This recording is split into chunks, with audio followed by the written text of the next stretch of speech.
Hey, bonjour les amis, j'espère que vous êtes en pleine forme.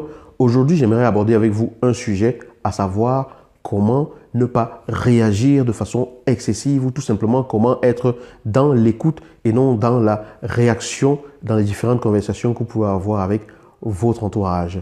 Comment ne pas réagir? Dans une de mes vidéos, je vous ai parlé de comment éviter le bruit qui vient en général lorsqu'on réagit au lieu d'être dans l'écoute. Alors, comment en fait ne pas réagir? Supposez que quelqu'un vienne et se mette à vous accuser. Cela m'est arrivé, enfin, la personne ne m'accusait pas directement, mais cela m'est arrivé d'avoir affaire à ce genre de situation avec une personne dans mon entourage à qui je disais quelque chose et la personne me disait « Ouais, ça je suis déjà au courant » ou bien enfin, voilà, il fallait qu'on fasse le point sur un ensemble de choses en rapport avec l'activité professionnelle qui était la nôtre. Et chaque fois que je lui disais « Bon, ça, il faudrait que l'on clarifie cela », elle me dit « Oui, ouais, ça je le sais. » Deuxième point, je dis « Ah oui, ça je le sais. Ah oui, ça aussi je le sais. On me l'a déjà dit. Ah oui, ça aussi je le sais. » Voilà. Donc, c'est un type d'attitude qui peut finir par être agaçant. Franchement, je sentais en moi de l'agacement monter et j'avais une envie, c'était de lui répondre en pleine figure. Si, ça, vous le savez déjà tout, alors je ne sais pas ce que vous êtes resté, ce que vous faites là en face de moi. Mais je me suis tout simplement dit que je n'allais pas réagir, mais que j'allais agir pour être plus efficace. Alors, comment est-ce que j'ai fait pour éviter le bruit ou pour ne pas réagir? Parce que réagir aurait entraîné autre chose et du coup, mon message ne serait pas passé. On se serait écarté de ce pourquoi on était là. Et pour ne pas réagir, je me suis dit deux choses. Première chose, cette personne qui s'exprime de cette façon ne m'en veut pas à moi personnellement. Parce que lorsque vous vous exprimez d'une certaine façon et que vous déchargez votre agacement ou votre colère sur les autres, ce n'est pas les autres qui sont fautifs. C'est vous qui êtes fautif.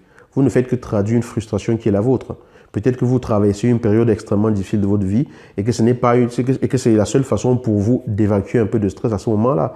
Donc, premièrement, je me suis dit, je ne suis pas responsable de la façon dont cette personne se comporte. Elle est responsable de la façon dont elle se comporte. La deuxième chose, c'est que je me suis dit, je n'ai pas à prendre cela personnellement. On va éviter de créer du bruit et on va aller à l'essentiel. Donc, j'ai donc pris une petite respiration là et je me suis concentré tout simplement à dire ce que j'avais à dire malgré les réactions que j'avais en face. Par la suite, quand on a terminé, c'était clair, on s'est séparés.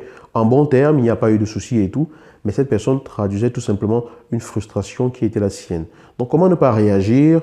Accorder à l'autre le bénéfice du doute d'être dans une position peut-être où elle n'est pas au top comme vous pour pouvoir communiquer avec vous comme il faut. Je ne dis pas de trouver des excuses, mais je dis d'accorder ce que j'appelle le bénéfice du doute d'une situation qui peut produire ce genre d'effet.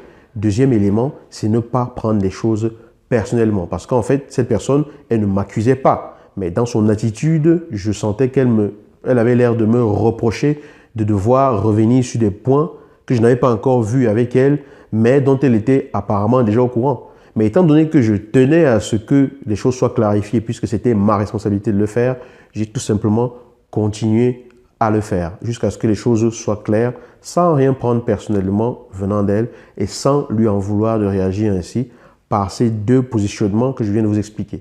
Donc, première chose, ce que l'autre dit ne me concerne pas moi, mais ça dit quelque chose sur ce qu'elle vit ou sur l'état d'esprit dans lequel elle est. Donc, je ne renchéris pas par rapport à cela. Je comprends qu'elle est peut-être dans une mauvaise vibration ou dans un mauvais positionnement ce jour-là, mais je continue le fil de mon message. Deuxième clé, je ne prends pas personnellement parce que ce n'est pas de moi qu'il s'agit. Ce n'est pas moi, je ne suis pas en train d'être attaqué. Et même s'il y a une attaque ou un semblant d'attaque qui vient en face de moi, cette attaque-là cache en fait une frustration dans l'autre personne que par l'accueil, je peux essayer de décortiquer. Alors, ce n'est pas aussi simple tout le temps dans toutes les conversations que l'on a, mais cela constitue déjà deux approches qui peuvent vous permettre de vous positionner différemment pour accueillir de façon plus efficace les frustrations venant des autres à votre endroit. J'espère que ceci aura été un petit éclairage de plus. Ce n'est que ma vision actuelle des choses. Si cela apporte un éclairage à votre vie, je vous le souhaite grandement et je suis ravi de pouvoir contribuer à ce que votre vie et vos communications soient quelque chose de meilleur et beaucoup plus harmonieuse. Alors, je vous dis à bientôt dans une nouvelle vidéo et en attendant, osez être véritablement qui vous êtes.